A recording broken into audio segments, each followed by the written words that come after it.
Os jogos Java são o ramo mais esquecido do mundo dos games, e a nossa missão de hoje é resgatar a memória desses jogos incríveis.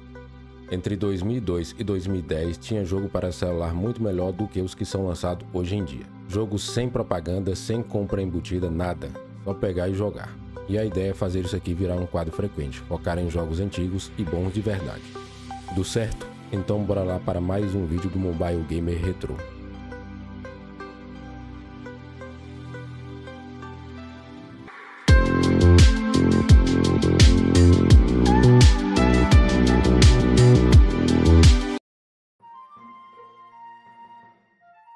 Uma das joias mais raras do mundo mobile. O que a M-Foma fez pelos jogadores de celular, nenhuma outra empresa fez. Imagine colocar um JRPG completo em menos de 1 MB de dados. Lançado em 2005 na Coreia do Sul, Heroes Lore chegaria ao ocidente apenas em 2007, pela Hands-On Mobile. No distante continente de Sotia, uma guerra entre seres míticos chamados Guardiões é declarada. Controle Ronin, Rhea e Aramor para desvendar uma trama que envolve um ritual com sacrifícios para manter a paz. Ronin é o típico protagonista de anime, corajoso porém ingênuo. Rhea é a garota habilidosa com lança, mas cheia de mistérios. E Aramor parece aquele típico guerreiro cansado e sem esperanças para o futuro. Cada um deles vai desempenhar um papel onde é preciso jogar com os três para desvendar toda a história. Heroes Lore Winds of Sotia tem cerca de 9 horas de duração, e são 15 para completar tudo. Parece pouco, né? Mas vale lembrar que a maioria dos jogos Java tinha no máximo 1 hora de duração. O combate é em tempo real, bem ao estilo Secret of Mana e The Legend of Zelda. Heroes Lore fez sucesso no Brasil graças à tradução em português feita pelo Open Mind Team, em especial ao Jay Pérez e BR Veloso. Os sprites deste jogo são muito bonitos e os desenvolvedores tiraram leite de pedra. Nessa época aqui, os caras faziam jogos com amor mesmo, e muito carinho. Não existia engine, shaders, nada. Os caras só tinham um sonho e muita vontade de programar. Para mim, esse é o pico do desenvolvimento do jogo Java. Um JRPG completo para aparelhos que sequer tinham um processador rápido ou aceleração de hardware. Olha isso, um RPG em português no celular, lá em 2008. Hoje em dia é difícil achar um jogo assim no Android, offline e sem compras embutidas. Parece mentira, mas foram lançados 5 jogos de Assassin's Creed para celular Java. Assassin's Creed 1, 2, 3, Brotherhood e Revelations. Embora cada pessoa tenha o seu favorito, ver Assassin's Creed 1 no celular em 2D, no hype do sucesso do primeiro game, foi algo impressionante. Um jogo extremamente bonito e com um gameplay dinâmico em um dispositivo que eu já tinha. O mais legal do jogo Java era isso, sempre tinha uma versãozinha para celulares humildes. Eu sei que jogos em português não são novidade hoje em dia, mas naquele tempo jogar em um game em nosso idioma no celular era algo fantástico. Os jogos Java proporcionavam isso. Quem não tinha dinheiro para comprar um console podia jogar games bem legais. Neste jogo, assumimos o papel de Altair, um membro da antiga Ordem dos Assassinos durante o período das Cruzadas. A história se passa na Terra Santa durante o século XII. Altair enfrenta inúmeros desafios, incluindo confrontos com membros da Ordem dos Templários.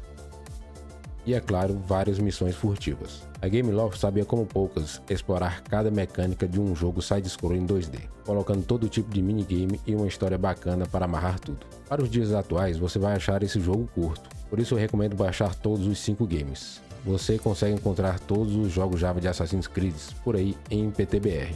Muita nostalgia, e são games bons de jogar até hoje. Ah, e só um aviso, se você for emular, lembre-se que o jogo Java rodava no máximo 15 frames por segundo, e não a 60 frames, como muita gente pensa. Isso acontece porque se você for jogar a 60 frames, alguns jogos vai ter um input lag enorme, e isso aí vai dificultar a sua jogatina no jogo. Lá em 2005, a Digital Chocolate lançou Tower Blocks. Antes desses jogos ultra casuais que temos hoje em dia, Tower Blocks era o nosso vício imediato. Um jogo que ninguém conseguia largar, e o pior, ele vinha junto em um monte de celular da Nokia. Caso você não tenha notado, o objetivo é simples: empilhar os apartamentos de modo que os prédios fiquem mais altos e as pessoas possam morar, ou se apertar nesses kitnets. Parece até uma previsão de como a vida iria se tornar, não é mesmo? Com apartamentos cada vez menores. O game é bem engraçado com esse lance dos moradores caindo de guarda-chuva. De onde eles vêm? De outros prédios? Pulando de aluguel em aluguel? Será que eles aparecem porque aqui o aluguel é mais barato? Será que o jogo previu o crash da bolsa de 2008 e a implosão do mercado imobiliário? Bom, ninguém sabe. Embora tenha games parecidos no Android, nada supera o bom e velho Tower Blocks para o celular e Java.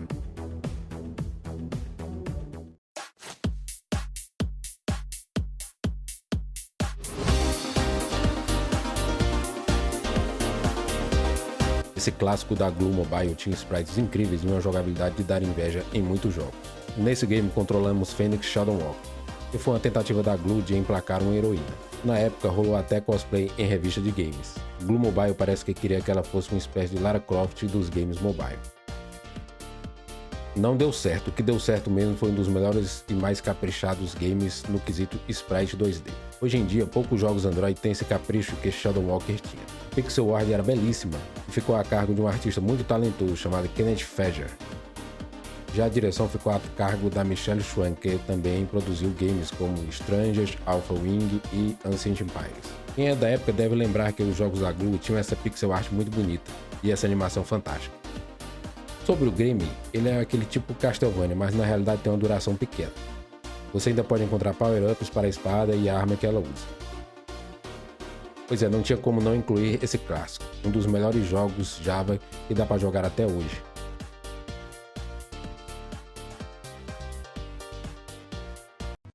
Um dos primeiros jogos Java coloridos que muita gente viu foi esse aqui, Splinter Cell Pandora Tomorrow. Lançado em 2004, esse game é bastante criativo.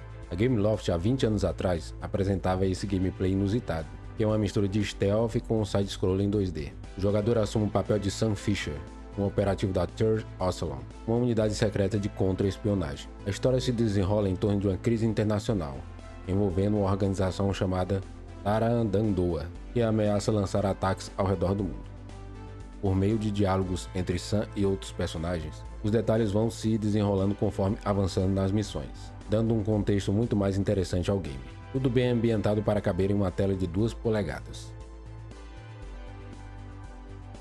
O game progride de tela a tela, e a cada nova situação, um novo desafio é apresentado. O grande lance deste jogo é que ele tem uma dificuldade acima da média, e é difícil de zerar. Um game obrigatório para os fãs de jogos Java. Incrível como a Gameloft conseguia extrair o máximo com jogos que tinham sequer 100 KB. Esse jogo aqui, por exemplo, no meu saudoso Motorola C650, tinha incríveis 63 KB.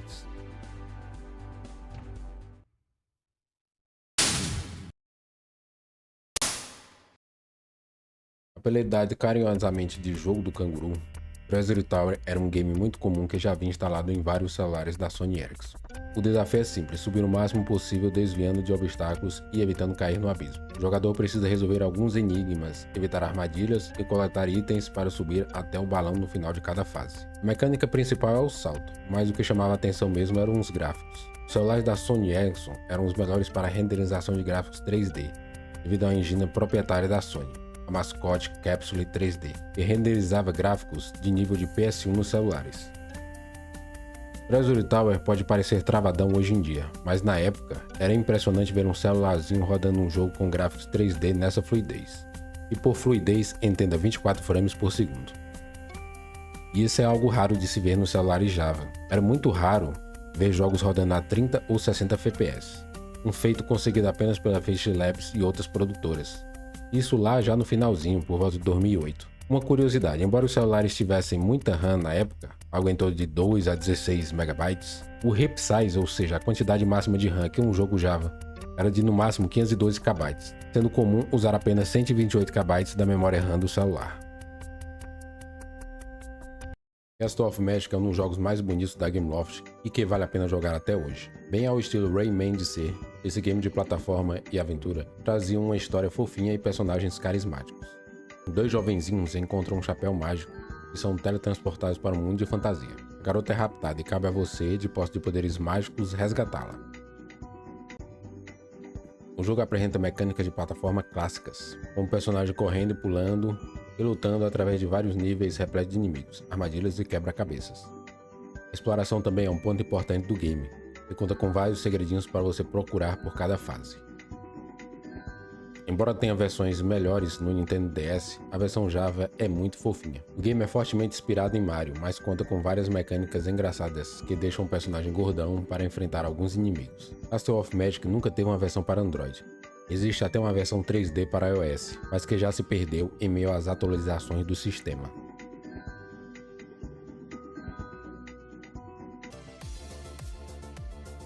Senhoras e senhores, que jogo é esse? Strangers 2.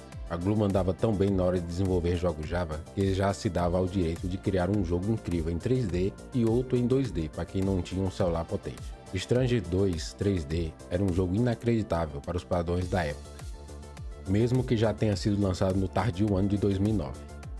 O jogo segue as aventuras do Dr. Alex Howells, enquanto ele abre caminho através de uma conspiração que ameaça destruir a humanidade. Um estranho e velho chega à remota ilha de pesquisa de Howells, com uma nova máquina capaz de distorcer as leis do tempo e espaço. O jogo então explode uma aventura épica com passado, presente e futuro. Com elementos de viagem no tempo e até dinossauros, o game lembra bastante o clássico Jurassic Park do Super Nintendo. Novamente um jogo muito bonito, muito colorido e com um visual impressionante que só a Glu mesmo sabia dar. Os puzzles que envolvem viagem no tempo são bem criativos. O game leva cerca de 3 horas, o que normalmente para a época era algo impressionante.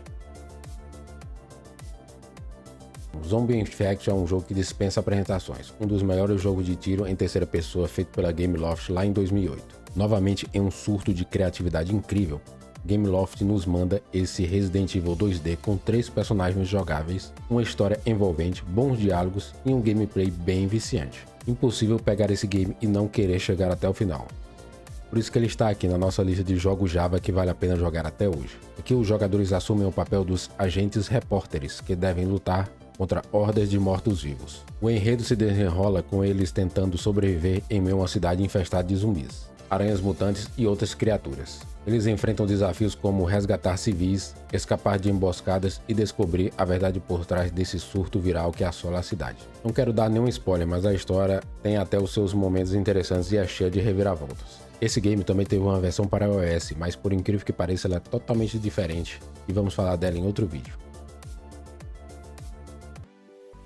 E para finalizar, Diamond Rush, um dos diamantes mais bem lapidados da Gameloft. Lançado em 2006, esse game traz um personagem em uma aventura com catacumbas em busca de tesouros perdidos. Mas na época, imaginar um Tomb Raider rodando em celulares Java era algo meio irreal. Então o que temos aqui é um simpático game de ação e quebra-cabeça. Claramente inspirado em Bounder's Dash, Diamond Rush reviveu o clássico em nova forma, com um visual colorido e jogabilidade simples. Este jogo traduz muito bem o que é um game mobile. Um jogo fácil de jogar e ideal para todas as idades. Apesar de inspirado em um game antigo, Diamond Rush virou rapidamente um clássico instantâneo, povoando a memória de muitos que jogavam nos celulares dos irmãos, do pai ou da mãe.